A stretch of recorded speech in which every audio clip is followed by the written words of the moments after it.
Assalamualaikum warahmatullahi wabarakatuh.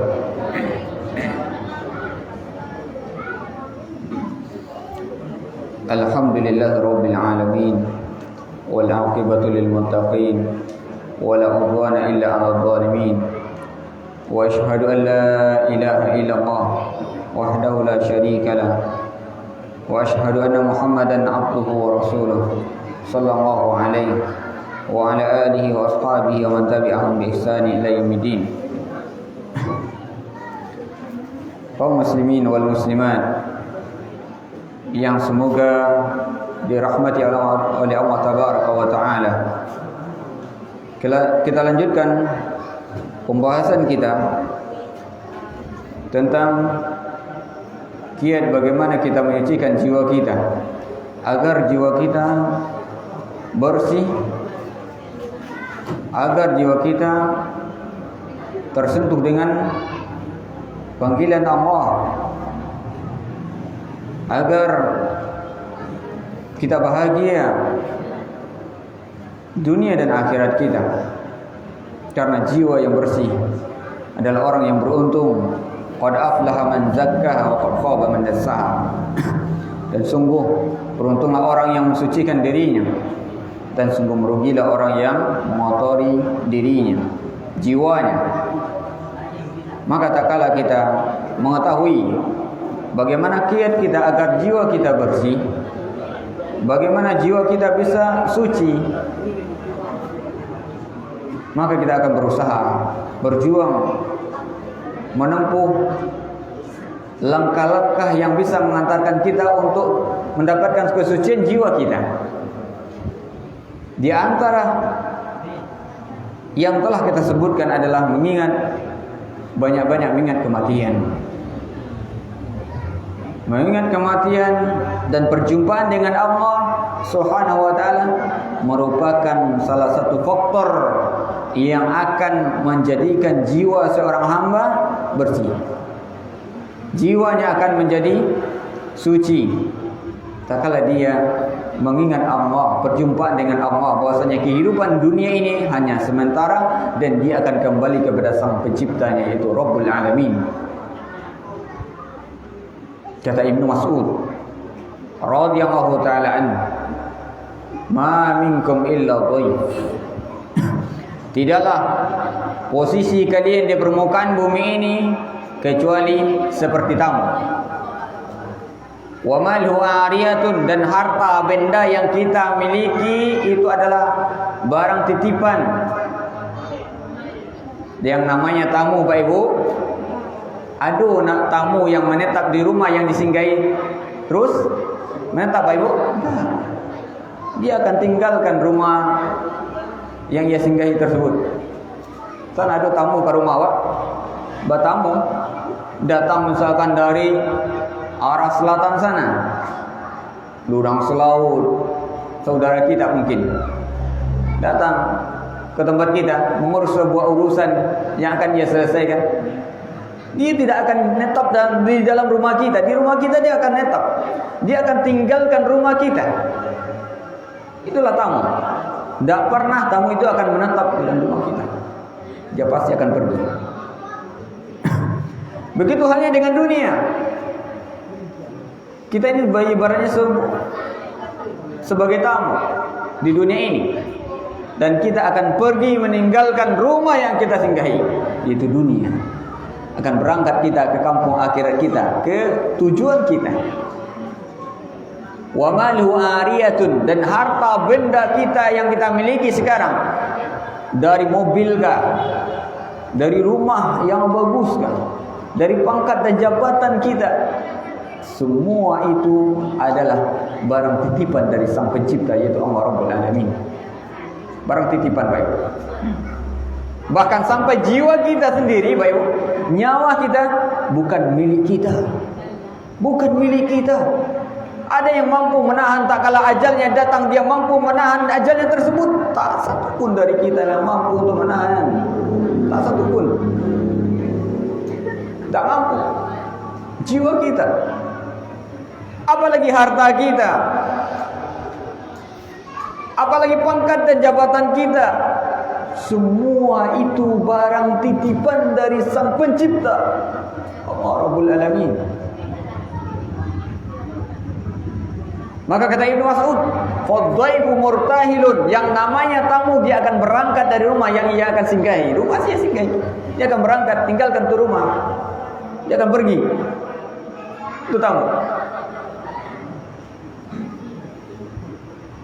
Wal 'ariya mawaddatun ila ahliha. Kemudian yang namanya orang meminjam barang titipan, itu akan dikembalikan kepada sang pemiliknya. Pak Ibu, kalau awak dititipi oleh seseorang, misalkan ambo datang ke sampai ibu, Bu, titip motor Bu, titip motor Bu. Iya, kata ibunya, iya, iya Pak. Ya, barang titipan tersebut bukan milik kita, bukan milik ibu. Kelak saya akan ambil lagi barang tersebut. Yang namanya barang titipan akan dikembalikan kepada sang pemiliknya. Tidak boleh, tidak akan lama kita. Harta benda kita, anak istri kita, semuanya adalah merupakan titipan dari Sang Pencipta Allah Rabbul Alamin. Dan kelak akan dikembalikan kepada Allah Subhanahu wa taala, suka ataupun tidak sukanya kita, rela ataupun tidak relanya kita, akan dikembalikan kepada Allah Rabbul Alamin. Diambilnya harta kita oleh Allah, bukan milik kita. Diambilnya anak kesayangan kita, diambilnya keluarga kita, suami kita atau istri kita atau orang tua kita, itu merupakan semua milik Allah, akan dikembalikan. Barang titipan akan dikembalikan kepada sang pemiliknya, itu Allah Rabbul Alamin. Maka jemaah sekalian rahimani wa rahimakumullah, dunia adalah tempat kita meraih kemuliaan, meraih amal, membekali diri kita dengan amal lahan kebaikan, berbekal kita untuk menghadapi yang namanya alam akhirat. Kemudian kata Syekh di sini, kata para ulama kita, lanjutkan ucapan beliau, wa huwa al-haddul fariq baina taqdimiz zat wa mulaqatiz jazaa. Adapun kematian tersebut adalah pemisah antara perbekalan dengan perjumpaan dengan Sang Pencipta kita. Perbekalan kita yang berbekal di mana kita tadi? Oh, berbekal di dunia. Dengan hari pembalasan nanti di akhirat. Nih, pemisah, di kematian di pemisah. Putus dengan kematian. Antara negeri amal, antara perbekalan dengan pembalasan. Hari perjumpaan dengan Allah Rabbul Alamin. Fala majala ba'dahu lit-taubah wal istighfar minas sayyi'at. Maka setelah kematian datang kepada kita, tidak ada lagi kesempatan untuk bertaubat dan memohon ampun kepada Allah Rabbul Alamin. Ketika ajal tiba, Pak Ibu, tidak ada kesempatan bagi orang untuk mengucapkan kalimat istighfar, untuk menambah amal kebajikan bagi kita. Tidak ada lagi. Tidak ada kesempatan lagi, sudah tertutup dengan kematian. Wala majala ba'dahu li istikthar minal hasanat. Maka setelah kematian datang, tidak lagi bisa kita memperbanyak amal kebajikan, menambah amal kebaikan kita, tidak bisa. Kama qala ta'ala, sebagaimana Allah Subhanahu wa taala mengabarkan dalam Al-Qur'an Al-Karim, menceritakan di dalam Al-Qur'an Al-Karim, walaisatit taubatu lil ladzina ya'maluna as-sayyi'at hatta idza hadara ahaduhumul maut qala inni tubtu al-an. Bukanlah taubat itu bagi orang-orang yang bergelimang dengan kejelekan, dengan maksiat. Dia mengatakan, ambo taubat besok la umur 60, la umur 50 sajalah. Diundur terus taubatnya.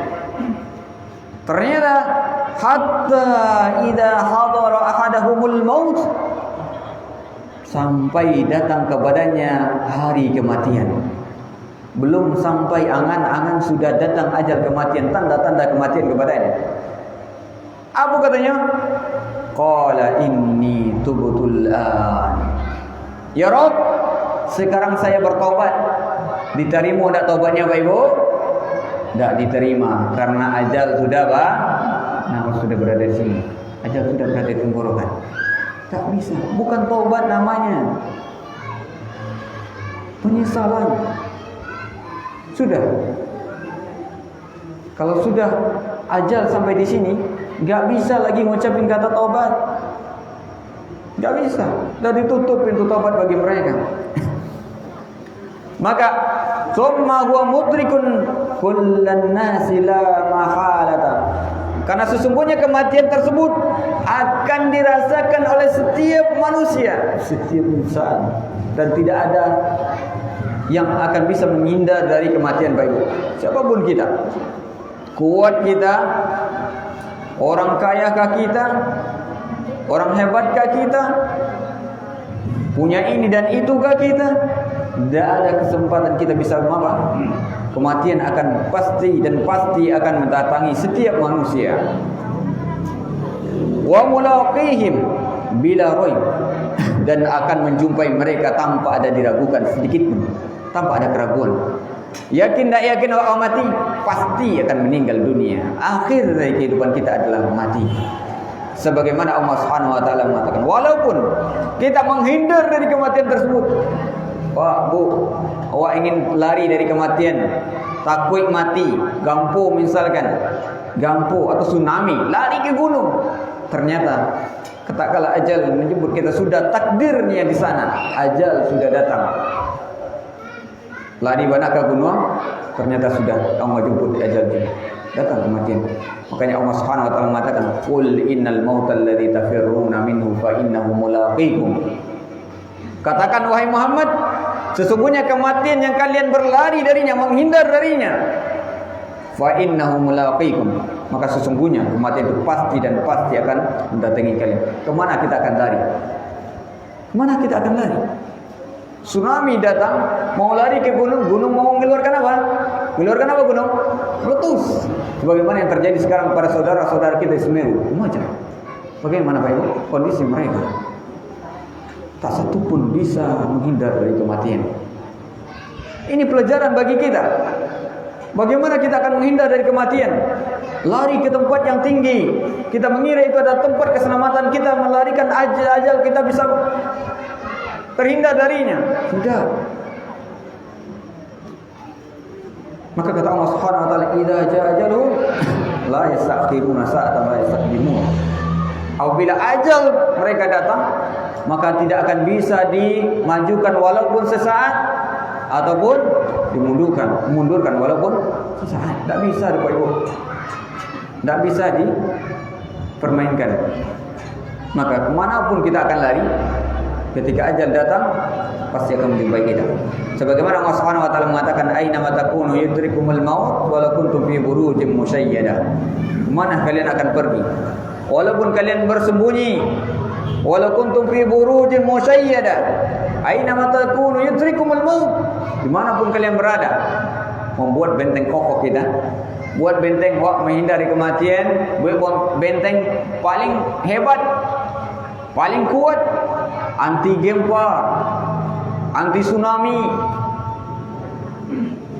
Namun ingat, yudrikumul maut, kematian pasti akan menjumpai kita. Kemana kita akan lari? Walaupun di burujin musyayyadah, walaupun kita bersunyi atau berdiam di benteng yang sangat kokoh. Maka jemaah sekalian, wa huwa ma'a dzalika yati lil anam faj'atan. Maka seluruh kematian itu akan datang, pasti akan datang secara tiba-tiba. Kematian Pak Ibu tidak pernah mengaji kabar kepada waduh. Aduh, yang tahu tanda-tanda kematian, tidak ada satupun kita. Kapan kan mati, di negeri mana kita akan, di tempat mana kita akan meninggal dunia. Tidak ada satupun kita yang tahu kapan ajal kita, di mana kita akan meninggal dunia. Tak satupun. Kita ingin meninggal dunia di tempat yang suci, di Mekah misalkan. Tapi Allah takdirkan kita meninggal di lautan. Tak ada yang tahu. Kita ingin meninggal dunia tak kala kita beribadah kepada Allah Subhanahu wa taala. Namun Allah takdirkan kita, takdir kita meninggal di apa? Di ladang-ladang lawak misalnya. Di Tampek Karajo. Di dalam aktivitas apa? Maka fa idza jaa ajaluhum la yastakhiruna sa'atan wa la yastaqdimun. Tak kala ajal datang tak akan bisa dimajukan dimundurkan walaupun sesaat pun baik. Fa kam min insanin kharaja min baiti yaqudu sayyaratahu faraja mahmulan 'ala al-atfan. Bara banyaknya orang Pak Ibu keluar dari rumahnya. Pai karajo, keluar dari rumahnya. Pai karajo, pai ke ladang, pai ke lawi. Pai ke kantua. Faraja mahmulan 'ala al-atfan. Namun kembali ke rumah dalam keadaan sudah dikain kapan Pak Ibu. Berapa banyak orang Pak Ibu? Pai karajo, ternyata di dalam perjalanan kerja tabrak, meninggal dunia. Kemudian pulang dengan kain kapan. Pai kalawi misalkan pergi pagi dari rumah, keluar pamit sama istri dan anak-anak, pamitan sama keluarga. Ayah mau apa? Mau kerja ke laut, cari ikan untuk cari nafkah untuk kalian. Ternyata pamit salam satu persatu dari anggota keluarga, pergi lagi kerja ke laut. Ternyata qaddar Allah masyafa'al, di alam bahtera laut diombang-ambing oleh angin, kapal berlayar tidak stabil, angin berhembus sehingga menenggelamkan kapal bahtera kapal yang kita tunggangi. Ajal pun demikian, bersamaan dengan kita, bersama tenggelamnya kapal.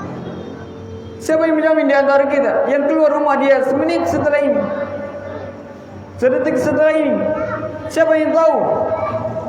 Takdir Allah berjalan sesuai dengan ketetapan dan apa yang telah Allah tetapkan untuk kita masing-masing. Wa kam min insanin qala li ahli hayyu ta'aman, hayyu li ta'am, famata wa lam yat'am.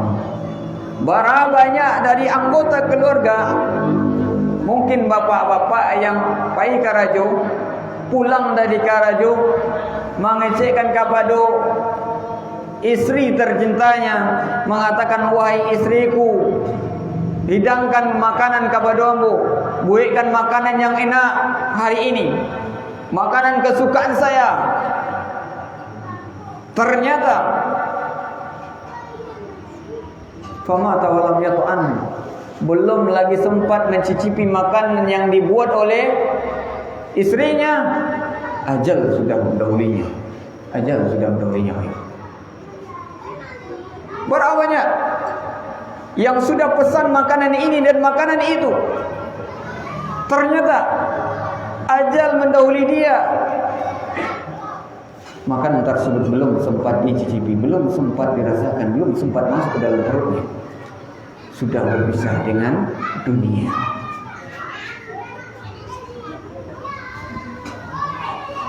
Kemudian wa kam min insanin labisa thawbahu wa zarra zirarahu wa lam zirarahu thawb illa al-ghasil. Berapa banyak orang yang Pak Ibu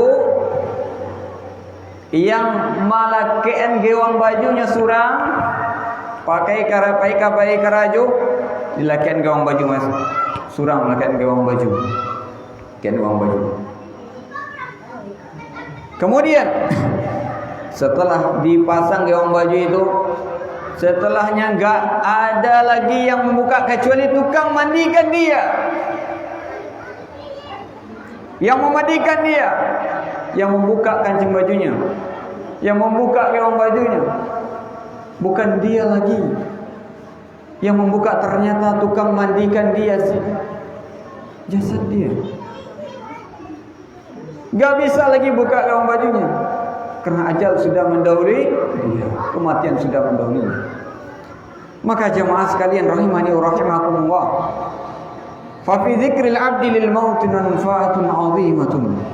Maka tak kala kita mengingat, banyak-banyak mengingat kematian, Bapak Ibu, akan memberikan manfaat pada diri kita. Manfaat yang luar biasa, manfaat yang agung. Fa bidzalika tasayqil qulub al-ghafila. Dengan banyak mengingat kematian, hati-hati yang lalai akan bangkit dan bangun, kembali ke jalan Allah Subhanahu wa taala. Hati yang lalai, yang bergelimang dengan maksiat dan dosa, kembali ke jalan Allah Subhanahu wa taala. Bahwasanya hidup ini ada akhirnya. Bahwasanya kehidupan ada titik berhentinya. Ada titik berhentinya. Maka orang yang lalai dari mengingat Allah, yang mereka tertipu dengan dunia, dengan silauan dunia, dengan gemerlapnya dunia, maka tak kala ingat dengan kematian akan bangkit. Hati ini akan bangkit, bangun kembali mengingat Allah, dan rasa takut akan bertambah kepada Allah Subhanahu wa taala. Wa tahyal qulub al-maita, dan akan menghidupkan hati yang mati. Hati yang mati akan hidup tak kala kita banyak kematian, Pak Ibu. Makanya awak diperintahkan untuk banyak-banyak ziarah kubur, Pak Ibu. Kematian supaya hati ini kalau sudah bergelimang dengan kenikmatan, sibuk dengan urusan dunia, sehingga terlena kita dengan dunia tersebut, sehingga lupa dengan tujuan kita diciptakan untuk beribadah kepada Allah Subhanahu wa taala. Sebagaimana Allah Subhanahu wa taala katakan, "Wa ma khalaqtul jinna wal insa illa liya'budun." Tidaklah aku ciptakan jin dan manusia kecuali untuk beribadah kepada Allah Subhanahu wa taala. Ini tujuan kita diciptakan oleh Allah, Pak Ibu. Tujuan kita diciptakan ke permukaan bumi ini menghambakan diri kepada Allah, beribadah kepada Allah, beribadah kepada Allah Subhanahu wa taala. Ini tujuanlah kita untuk diciptakan oleh Allah Subhanahu wa taala. Kemudian wa yuhsinul iqbal 'abd 'ala Allah taala. Maka dia akan memperbaiki orang tak kala dia banyak mengingat kematian, dia akan memperbaiki dirinya untuk menghadap Allah Subhanahu wa taala. Perbekalannya akan diperbaiki. Perbekalannya akan diperbaiki. Perbekalan yang mantap. Perbekalan yang banyak untuk bisa selamat dari berbagai macam kehidupan akhirat nanti, bahtera akhirat, alam akhirat yang akan dia hadapi. Kemudian wa tazulul ghaflah wal i'rad an taatillah, dan akan hilanglah dengan banyak mengingat kematian, akan hilanglah rasa lalai. Malih ibadah, solat malih. Ketika ada pengajian, malas, berat sekali untuk datang. Berat sekali. Padahal Kajian itu adalah merupakan siraman nurani bagi kita yang akan menyuburkan hati kita, yang akan menambah rasa takut kita kepada Allah dan akan menghidupkan hati kita. Hidupkan hati kita. Menghilangkan rasa lalai. Inilah dengan banyak mengingat kematian. Wal i'rad an ta'atillah. Dan akan menghilangkan berpaling dari apa? Ketaatan kepada Allah Subhanahu wa taala. Dia akan terpompa semangatnya untuk melakukan amal kebajikan. Dia akan terpompa semangatnya untuk melakukan amal ketaatan. Berpacu dalam kebaikan, berlomba-lomba dalam melakukan ketaatan kepada Allah Subhanahu wa taala, memperbanyak bekal, mempersiapkan dirinya menghadap Allah Subhanahu wa taala. Maka ucapan yang indah dari Sa'id bin Jubair rahimahullahu taala, beliau mengucapkan sebuah ucapan yang indah. Lau farqa dzikrul maut qalbi. Kalaulah seandainya dipisahkan mengingat kematian itu dari hatiku, khasyitu an yafsuda alayya qalbi. Aku khawatir hatiku akan rusak. Hati ini akan rusak. Kalau seandainya Pak Ibu tidak namu mengingat kematian dan lain, jangan-jangan hati sudah bermasalah. Hati kita sudah perlu dipertanyakan. Boleh jadi hati itu, kata para ulama, terbagi menjadi 3. Ada hati yang hidup. Hati yang hidup ini yang pertama. Yang mana hati yang hidup ini tak kala panggilan Allah dia merasa terpanggil, bergemetar hatinya. Apabila sebut nama Allah bertambah keimanannya. Ini hati yang hidup. Yang kedua, kelompok hati yang sakit. Ini hati kedua. Hati yang sakit, yang sudah memiliki penyakit,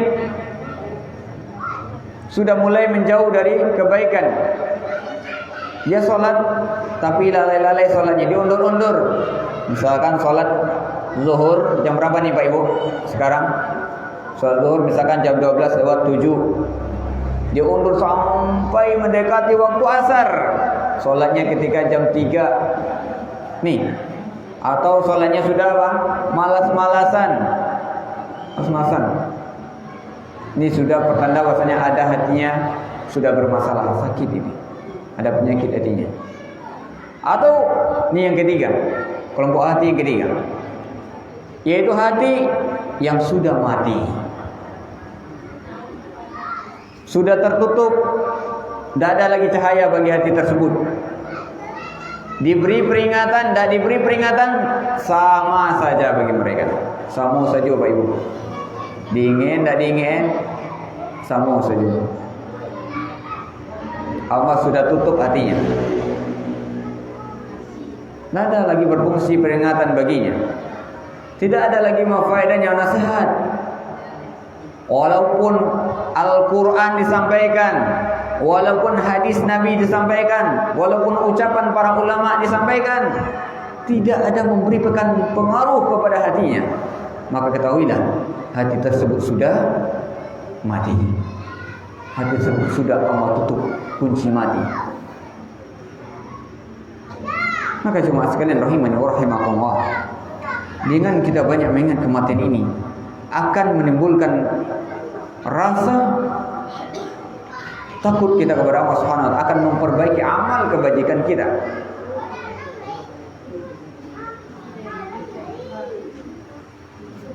Kata para ulama kita, wala yazalul 'abdu bi khair maka nadhira lil mauqif baina yadayhi daillah yaumul qiyamah ba'da mamatihi wa masirihi ba'da al-mamat. Maka manusia itu akan senantiasa berada di atas kebaikan selama dia melihat bagaimana posisi dia, kondisi dia nanti di hadapan Allah Rabbul Alamin.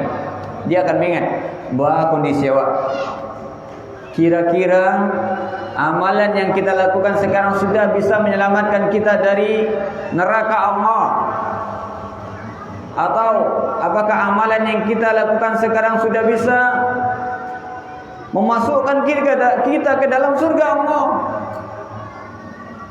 Kita gitu. Maka tak kala kita banyak mengingat kematian, mauqif kita, posisi kita berada di antara Allah Subhanahu wa taala, berhadapan dengan Allah Subhanahu wa taala nantinya. Setiap kita akan berbicara dengan Allah tanpa ada terjemah bantu. Kalau sekarang gini Pak Ibu, awak dunia memiliki kesulitan, ada urusan yang tidak bisa kita selesaikan, bisa kita mengadu kepada orang tua kita, bisa kita mengadu kepada saudara kita, bisa kita mengadu kepada teman karib kerabat kita. Namun ingat, di hari kiamat semuanya sibuk dengan urusannya masing-masing. Sibuk dengan urusan masing-masing. Anak akan lari dari orang tuanya, orang tua pun akan sibuk dengan urusannya sendiri. Begitu pula ibu, teman-teman pun akan menjadi musuh satu dengan yang lainnya. Sebagaimana kata Allah Subhanahu wa taala, al-akhilla yauma idzin ba'dhum li ba'din adu illa al-muttaqin. Pertemanan akan menjadi musuh antara satu dengan yang lainnya pada hari kiamat, kecuali pertemanan yang dibangun di atas ketakwaan, kecuali pertemanan yang dibangun di atas kecintaan karena Allah Subhanahu wa taala. Aduh, pertemanan semuanya nanti teman akan menjadi musuh di hari kiamat Pak Ibu. Yang kita bangga-banggakan teman kita, wah luar biasa, ternyata besoknya dia adalah penarik kita ke dalam jurang neraka. Maka jemaah sekalian rahimani wa rahimakumullah, hendaklah kita banyak mengingat kematian agar hati ini menjadi lembut Pak Ibu. Hati ini menjadi lunak, menjadi subur keimanan di dalam dada-dada kita. Karena takwa letaknya di sini. At-taqwa hahuna, kata Nabi. At-taqwa hahuna, at-taqwa hahuna. Takwa itu tempatnya di sini, di hati. 3 kali Nabi SAW mengatakan. Bukan takwa itu pada pakaian takwa yang kita pakai. Bukan pakaian takwa itu pada ucapan kita. Bukan. Takwa adalah apa yang berada di dada kita, di hati kita. Sejauh mana kita takwa kita dengan Allah Subhanahu wa taala, rasa takut kita kepada Allah Subhanahu wa taala, sana kita dinilai apakah kita hamba yang bertakwa atau hamba yang jauh dari ketakwaan tersebut.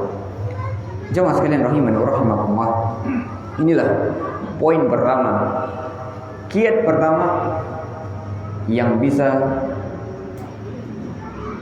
menyucikan hati kita dari noda maksiat dan dosa, dari terlenanya kita dengan kehidupan dunia, agar kita bangkit untuk mengingat bahwasanya kita akan kembali kepada tujuan kita yaitu surga Allah Subhanahu wa taala. Semoga Pak Ibu, awak yang adu di siku sadunya, yang berkumpul di sini, pertemanan kita, ziarah kita dicintai oleh Allah Subhanahu wa taala. Sebagaimana kata Nabi sallallahu alaihi wasallam, wajabat mahabbati lil mutahabbaini fiyya. Sungguh Allah akan meletakkan kecintaannya kepada orang yang mencintai karena Allah, berkumpul karena Allah. Waktu ini berkumpul saudaranya Bapak Ibu. Semoga perkumpulan kita di sini akan menjadi saksi di hadapan Allah Rabbul Alamin kelak suatu saat. Berkumpulnya kita di sini, hendaknya kita semoga Allah Subhanahu wa taala mengumpulkan kita pula di surganya nanti. Amin ya Rabbal Alamin. Berkumpulnya kita di sini, kecintaan kita dibangun di atas kecintaan karena Allah. Duduknya kita di sini dibangun dengan duduk karena mengharapkan wajah Allah Subhanahu wa taala. Dan bermajlisnya kita di sini saling menziarahi satu dengan yang lain, saling mengunjungi satu dengan yang lain, karena dibangun atas kecintaan harapan ridha Allah Subhanahu wa taala yang akan mengantarkan kepada surga Allah Subhanahu wa taala. Demikian yang bisa kami sampaikan Bapak Ibu. Kurang lebih kami mohon maaf. Semoga yang sedikit ini bisa menjadi pencerahan bagi kami yang menyampaikan dan juga kepada jemaah sekalian. Kalau ada yang kabar tanya Bapak Ibu, silakan. Yang belum paham atau yang bisa kami jawab, yang tidak bisa kami jawab, kami katakan wallahu ta'ala a'lam. Silakan Bapak Ibu. Kabar tanya. Silakan ditulis pertanyaannya Pak Ibu. Yang bisa kami jawab, yang enggak kami tangguhkan. Banyak pertanyaan. Masya Allah.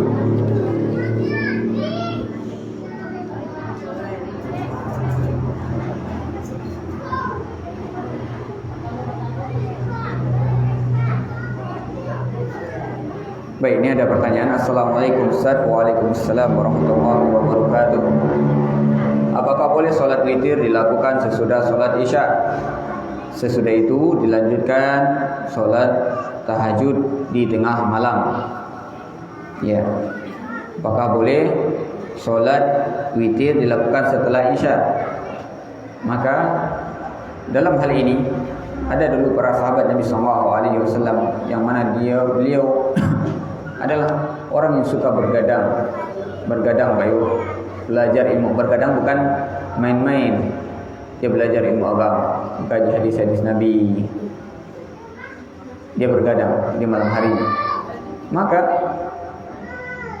dia solat witir.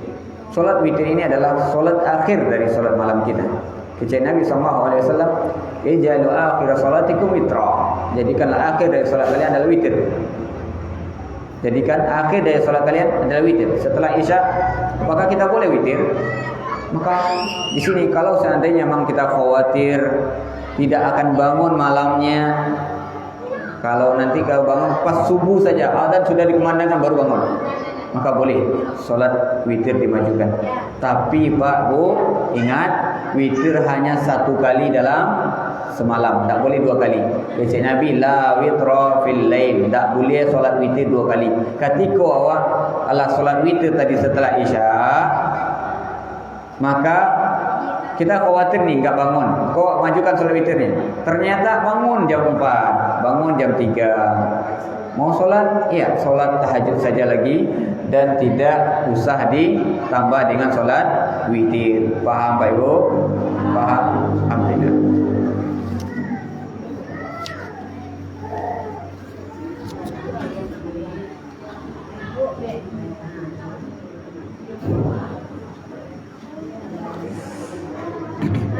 Bismillah Ustaz.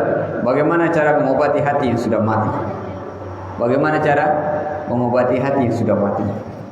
Mengobatinya Pak Ibu, hati yang sudah mati, caranya adalah bertobat kepada Allah Subhanahu wa taala. Yang pertama, tobat kepada Allah Subhanahu wa taala.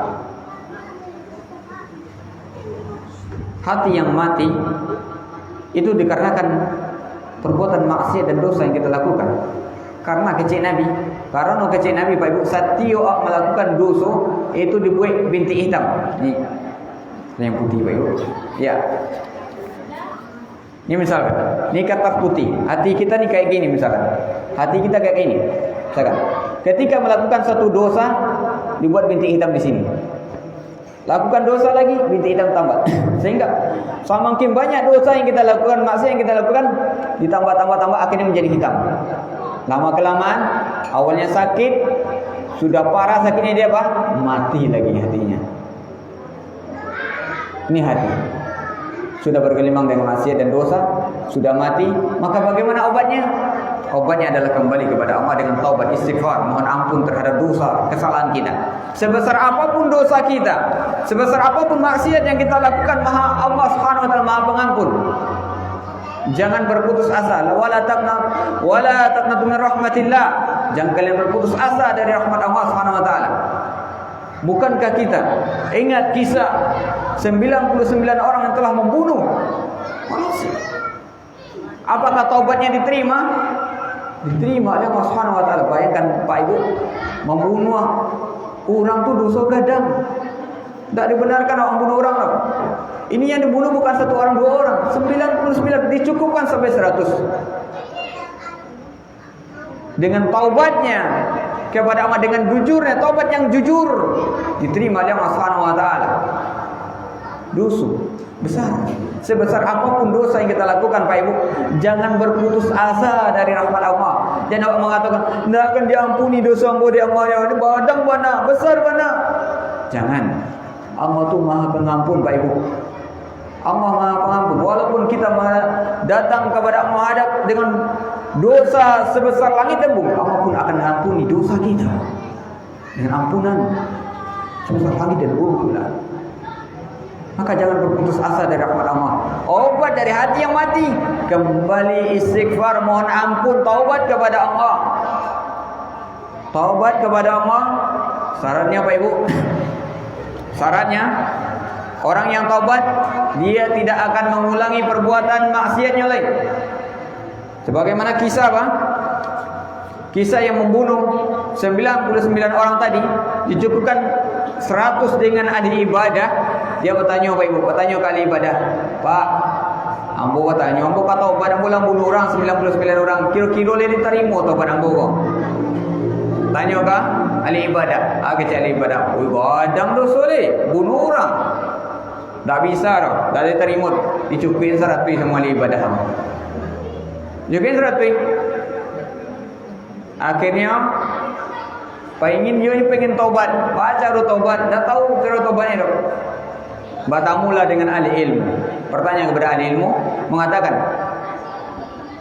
Pak, ambo ingin taubat, baca rohnya, ambo dosa ambo kadang mana, kira-kira boleh diampuni dia amat. Kadang dosa ambo, dosa bulan. Dosa ambo tu membunuh orang. Bunuh orang, iya. Berapa orang dibunuh? Dibunuh salah 100 yang membunuh. 1 orang, iya. Maka kata orang alim ini apa? Allah Maha Pengampun. Taubatmu akan diterima apabila kamu taubat. Maka sekarang kamu bertobat kepada Allah, kembali kepada Allah Subhanahu wa taala dengan syarat kamu hijrah dari tempat kamu tinggal. Hijrah dari tempat kamu tinggal. Berarti lingkungan dia yang tinggal sekarang itu tidak baik, disuruh pindah ke negeri yang mana? Negeri yang aman, negeri yang baik. Suruh pindah. Akhirnya belum sampai ke negeri yang dituju, sudah meninggal dunia Pak Ibu. Sudah meninggal dunia. Sehingga apa? Sehingga di sana Allah katakan, dia masuk surga. Masuk surga. Dosa yang kadang seperti itu Pak Ibu, diampuni oleh Allah Subhanahu wa taala. Maka ada enggak kira-kira orang kini melakukan dosa sebesar itu? Ada enggak yang bunuh 100 orang? Hah? Enggak ada. Enggak ada. Maka orang yang bertobat, dia harus hijrah dari perbuatan maksiatnya dia tinggalkan. Yang dahulunya adalah berjudi, tinggalkan tu judi. Yang dulu ada pecandu khamar, tinggalkan tu khamarnya. Hijrah lagi kepada kebaikan. Kembali kepada ampunan Allah Subhanahu wa taala, Allah Maha Pengampun. Kembali sebesar apapun dosa yang kita lakukan, Allah Maha Pengampun. Dengan syarat kita benar-benar jujur tobat kita kepada Allah Subhanahu wa taala, tinggalkan perbuatan maksiat dan tidak berjanji tidak mengulangi perbuatan maksiat tersebut. Bertekad dalam diri kita untuk apa? Berubah. Bertekad untuk berubah. Tidak mengulangi perbuatan maksiat dan dosa tersebut. Ya, nyobatnya dengan bertobat kepada Allah Subhanahu wa taala. Kemudian setelah kita bertobat kepada Allah, hendaklah kita melakukan amal kebajikan. Tobat tidak cukup dengan apa? Bertobat gini, tapi tidak mau salat. Mau tobat tapi tidak mau apa? Ibadah. Ini bukan tobat namanya. Atau tobat gini, besok ulang balik. Ini tobat namanya, tobat sembalado. Ya. Tobat sembalado. Wah, padi besok pun nak ulang makan makan padi kali. Agak tibu dia tanya makan dulu le. Dimakan dulu boleh. Nah, itu namanya tobat apa? Sembalado. Kalau ini tobatnya harus sempurna tobatnya. Tinggalkan itu semua masa-masa kelamnya dan kembali kepada masa-masa kebaikan. Amal kebaikan diganti amal kejelekan yang dahulu kita lakukan, kita ganti dengan kebaikan. Kejelekan diganti dengan kebaikan. Semoga Allah Subhanahu wa taala mengampuni kejelekan-kejelekan yang kita kerjakan dengan kita bertaat kepada Allah Subhanahu wa taala. Ya. Demikian Bapak Ibu. Allah taala alam. Kemudian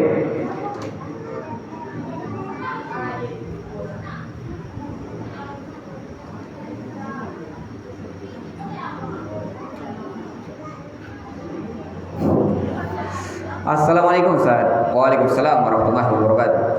apakah benar kalau saat hendak menikah kita sedang haid datang bulan, maka akad nikah tidak bisa dilakukan, dan apabila dilakukan maka akad nikah saat itu tidak sah? Mohon penjelasannya Ustaz. Bapak Ibu, dalam hal ini orang yang dalam keadaan wanita dalam keadaan haid atau dalam keadaan datang bulan, apakah boleh dia menikah? Boleh. Tidak ada hubungannya haid dengan nikah. Syaratnya nikah apa? Ada wali, ada calon, ada saksi. Ini syaratnya nikah. Adapun ini, haid ini adalah perkara yang lain, luar dari perkara ini. Yang mana kalau seandainya orang yang haid nikah, tidak masalah. Yang dilarang bukan nikahnya, yang dilarang adalah hubungan suami istri yang dilarang. Iya, hubungan suami istri ini tidak masalah, bukan termasuk dari syarat nikah. Boleh nikah dalam keadaan tidak suci. Namun yang dilarang Pak Ibu apa? Tidak boleh berhubungan suami istri. Ini yang dilarang. Karena dalam keadaan lampu merah, tidak boleh ditendang. Ya, harus berhenti sampai suci. Iya, dirahsia nanti bang. Iya, nikah boleh dalam keadaan haid, namun ingat jangan hubungan suami istri sampai datang lampu kuning atau lampu hijau. Baik, Allah Ta'ala alam.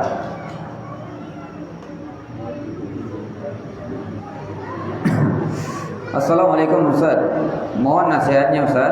Waalaikumsalam warahmatullahi wabarakatuh. Agar saya lebih semangat sholat berjamaah di masjid. Bagaimana cara kita semangat sholat berjamaah di masjid? Hendaklah kita melihat keutamaan sholat berjamaah di masjid. Keutamaan sholat berjamaah di masjid bagi kaum laki-laki adalah hukumnya wajib. Warka'u ma'ar-raki'in, kata Allah Subhanahu wa taala. Dan rukuklah bersama orang yang rukuk. Banyak dalil yang merintahkan kepada kaum laki-laki, untuk sholat berjamaah di masjid.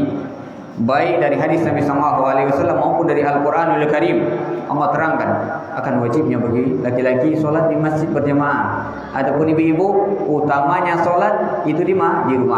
Kalau pengen ke masjid silakan, tak masalah. Pengen dapat keutamaan lebih besar, iya. Pengen awal jemaah, tak masalah. Tapi laki-laki wajib dia sholat di masjid. Sampai-sampai dahulunya Rasulullah SAW ingin membakar rumah-rumah orang yang tidak mau sholat berjamaah di masjid. Nih, saking pentingnya sholat berjamaah di masjid, sampai Nabi SAW akan membakar rumah-rumah orang yang tidak mau sholat di masjid. Ya, bagaimana kita agar semangat sholat berjamaah di masjid? Ingat faedah-faedahnya banyak keutamaannya. Tak kala kita sholat berjamaah di masjid, kita yang pertama kali kita sudah menunaikan perintah Allah, mengagungkan perintah Allah dan perintah Rasul sallallahu alaihi wasallam. Kalau orang mengidolakan Rasul, Pak Ibu, mencintai Allah, mana bukti cintanya kita sama Rasul dan sama Allah? Kalau orang cinta di dunia saja, Pak Ibu, kalau cinta suami istri, apapun keinginan istri kita pasti akan kita turutkan orang yang kita cintai tersebut. Begitu pula halnya dengan Allah. Kalau mengaku cinta sama Allah, mengaku cinta sama Nabi, mengidolakan Rasul, ingin bersama Rasul, maka buktikan cinta kita dengan melaksanakan perintah Allah. Di antara perintah Allah yaitu sholat berjamaah bagi kaum laki-laki di masjid, berjamaah di masjid. Ya, Allah Ta'ala alam.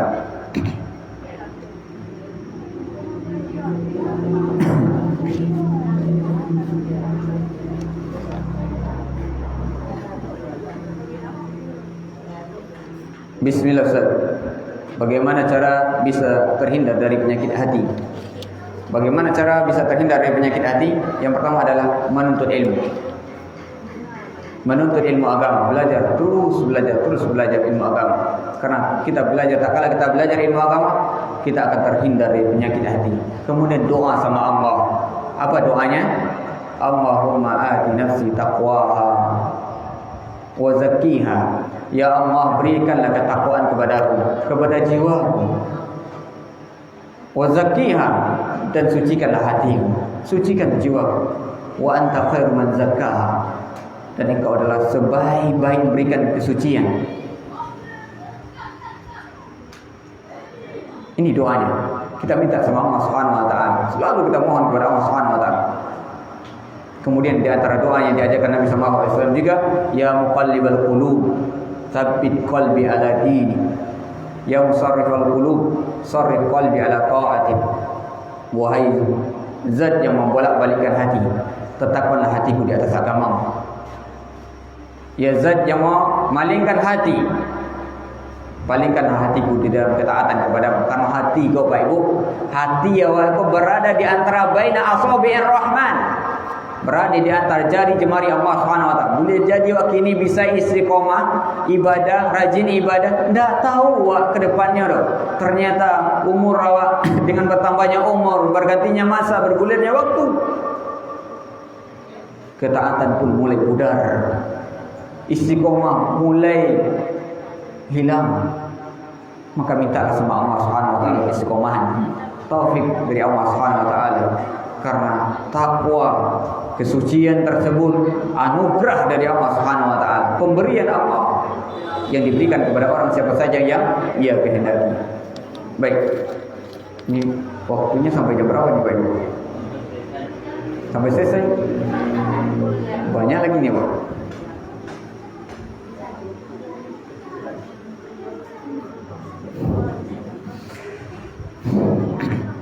Bismillahirrahmanirrahim. Bolehkah meruqyah anak yang suka membantah, melawan kepada orang tuanya? Meruqyah anak yang suka membantah orang tuanya. Lihat Pak Ibu, kalau yang diruqyah, syarat diruqyahnya itu adalah apa? Yang ketika ada kita mendapatkan gejala-gejala yang dia diganggu jin, ini baru diruqyah. Adapun sikap dia, akhlak dia yang enggak bagus, ini bukan diruqyah obatnya, Bu. Diajari, dididik mereka, ditempah mereka. Diajarin, nah ini salah. Kalau sering bantah orang tuanya, sampaikan sama mereka, wahai anakku tercinta, panggil dengan panggilan kesayangan, bawa dia, rangkul dia, ajarin, wahai anak, jelaskan kepada mereka hak seorang orang tua, kewajiban dia kepada orang tua. Anak wajib bakti sama orang tua. Wahai anakku, kamu adalah seorang anak yang wajib bakti sama orang tua. Gak boleh bantah ucapan mama, papa. Kalau dibantah itu dosa nak. Selama kebaikan yang disampaikan oleh mama dan papa, maka kalian gak boleh bantah. Kalian harus menaati perintah orang tua kalian, harus baik sama orang tua kalian.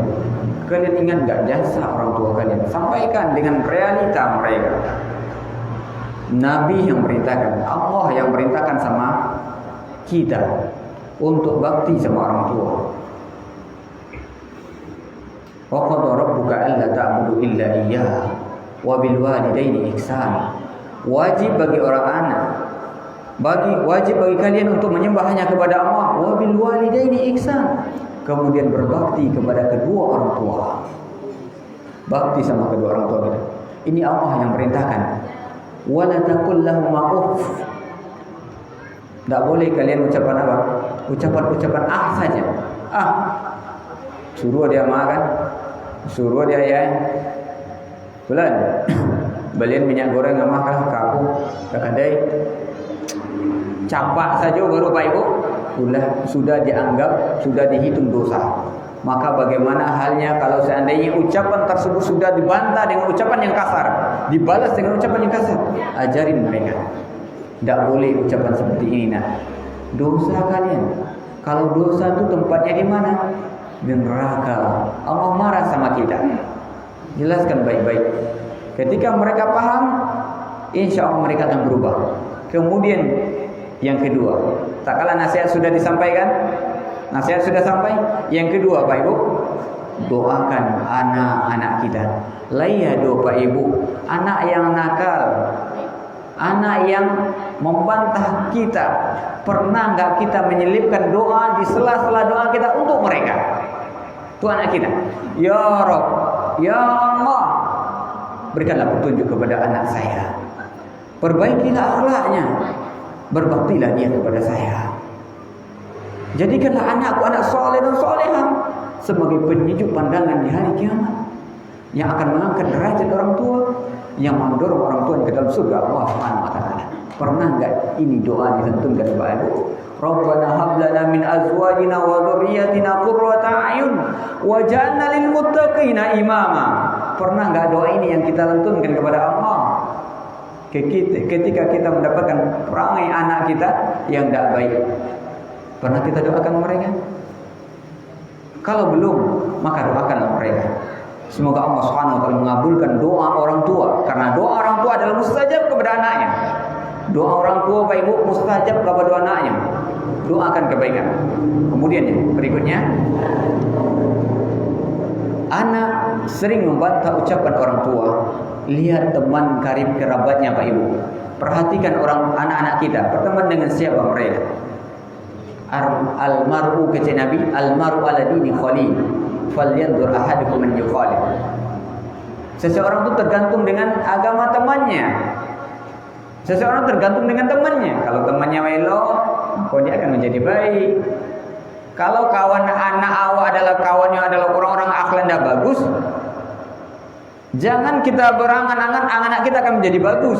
Walaupun kita ajarin dia agama di rumah, kita didik dia, kita masukkan ke sini dan ke situ dari pendidikan agama, namun temannya bergaul lingkungan dia nggak baik, tidak akan bisa. Karena lingkungan ini Pak Ibu 90% atau 80% mempengaruhi akhlak dan etikanya anak-anak kita.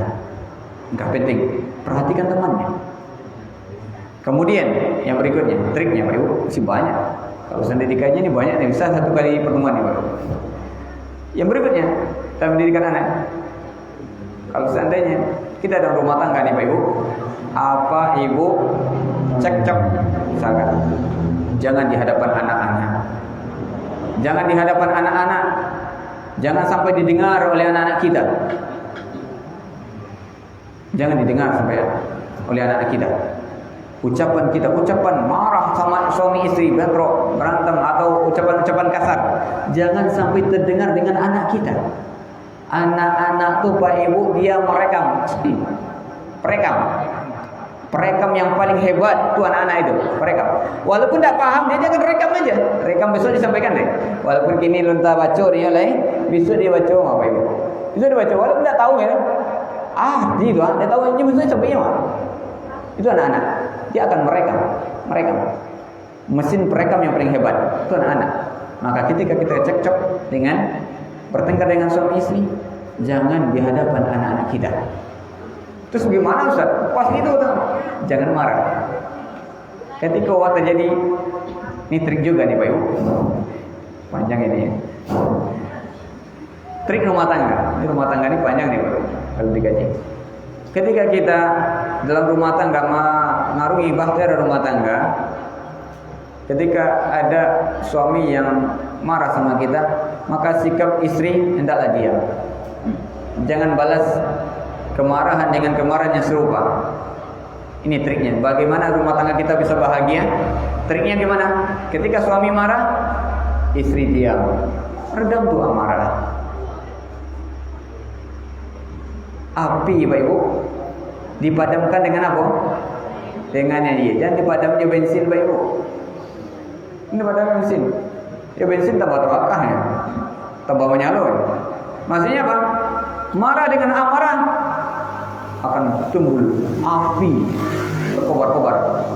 Ketika marah satu, diam satu lagi. Ketika istri marah, suami diam. Gitu. Ingat. Marah itu datangnya dari siapa? Dari syaitan. Api yang dikobarkan oleh syaitan. Jangan marah. Dibuat besar-besar di rumahnya Bu. Jangan marah bagimu surga. Ini ucapan Nabi. La taghdab walakal jannah. Jangan marah bagimu surga. Buat kadang-kadang. Jangan marah bagimu surga. Besok kalau ketika bapak marah lihat tuh. Jangan marah bagimu surga. Ya. Ketika ibunya marah, lihat pula itu. Jangan marah bagi musuh kan. Iya. Kata Nabi sallallahu alaihi wasallam, karena marah itu adalah api yang dikobarkan oleh syaitan. Syaitan itu kerjanya menghancurkan bahtera rumah tangga manusia. Supaya suami istri bisa pisah. Tuh, kerja syaitan tuh. Membuat makar, rumah tangga kurang bisa bercerai. Yang elok awalnya bahtera bisa berlayar dengan baik, bisa kapiang-kapiang tenggelam di dalam lautan. Itulah kerjanya apa? Kerjanya syaitan. Ini masih banyak Bu. Cukup Allah Ta'ala ada. Sudah ada triknya.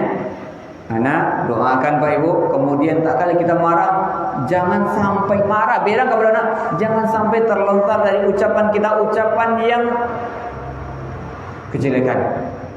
Contohnya kebun binatang. Tahu kebun binatang? Aduh, wow lah. Yang lainnya kebun binatang banyak. Jangan disapu-acakan itu. Ingat Pak Ibu, perangi disapu kebun binatang. Perangi. Jangan. Karena ucapan yang kita ucapkan, doa orang tua, boleh jadi satu ucapan yang kita lontarkan kepada anak kita dikabulkan oleh Allah Subhanahu Wa Taala. Tak tahu, boleh jadi dari sebab ucapan awak tadi, anak menjadi apa? Tak bagus akhlaknya. Karena sudah terlontar sama kita. Sudah terlontar, Allah kabulkan ternyata. Hati-hati Pak Ibu. Karena ucapan apa Ibu ini mustajab sama anak-anaknya. Ketika marah, cukup marahi dengan kasih sayang. Kita marah dengan sikapnya bukan marah, tidak ada ujungnya. Biasa kalau anak kecil melakukan kesalahan Pak Ibu. Awak kadang saya ada salah. Apa boleh anak-anak? Itulah, dipukul lah, berantakan rumah lagi nih, kayak berantakan. Biasa namanya anak-anak bermain, masanya bermain. Maka tugas orang tua mengarahkan dia dengan baik, arahkan kebaikan kepada dia. Ini nggak boleh nak, ini nggak boleh, ini boleh, ini nggak boleh, ini dilarang sama Nabi kita, ini diperintahkan. Sampaikan baik-baik, doakan mereka. Kalau bisa ketika marah kita Bapak Ibu kepada anak Allah yahdik, ya bacakan. Semoga Allah berikan petunjuk kepada kalian. Coba doakan kebaikan sama dia. Doakan kebaikan sama mereka ketika kita marah. Semoga Allah berikan petunjuk kepada mereka sehingga mereka menjadi berubah menjadi orang baik. Demikian Bapak Ibu. Allah Ta'ala. Ini kalau dijawab semua sudah jadi 9 Bapak Ibu. Allah Ta'ala. Sisanya pada pertemuan berikutnya, insyaallah. Sisanya gue tanyakan nanti di pertemuan berikutnya, Bapak Ibu. Kalau dijawab semua nanti bisa sampai malam kita, sampai pagi deh, Bapak Ibu. Iya, cukup. Mohon maaf Bapak Ibu atas segala kekurangan. Semoga ini bisa menjadi pencerahan bagi kami, pencerahan bagi Bapak. Bisa menambah ilmu kita bersama. Terima kami yang menyampaikan. Semoga Allah Subhanahu wa taala menjaga kita di atas ketaatan. Semoga Allah Subhanahu wa taala menjaga kita, anak istri kita dan keluarga kita, masyarakat kita, negeri kita dalam ketaatan kepada Allah Subhanahu wa taala, menjadikan negeri yang aman, menjadikan masyarakat yang sejahtera, masyarakat yang aman, sentosa, yang damai, masyarakat yang mana baldatun thayyibah, negeri yang aman, yang mana kita mengharapkan timbul dari negeri yang aman ini generasi Rabbani, generasi yang taat kepada Allah, pecinta surga Allah Subhanahu wa taala, yang mana akan itu adalah merupakan tujuan dari kehidupan kita semua. Tujuan kita bagaimana kita masuk meraih surga Allah Subhanahu wa taala. Semoga Allah Subhanahu wa taala mengumpulkan kita di surga Allah Subhanahu wa taala semuanya. Amin ya rabbal alamin. Kita tutup dengan doa kafaratul majlis. Subhanallahumma bihamdika asyhadu an la ilaha illa anta astaghfiruka wa atubu ilaik. Assalamualaikum warahmatullahi wabarakatuh.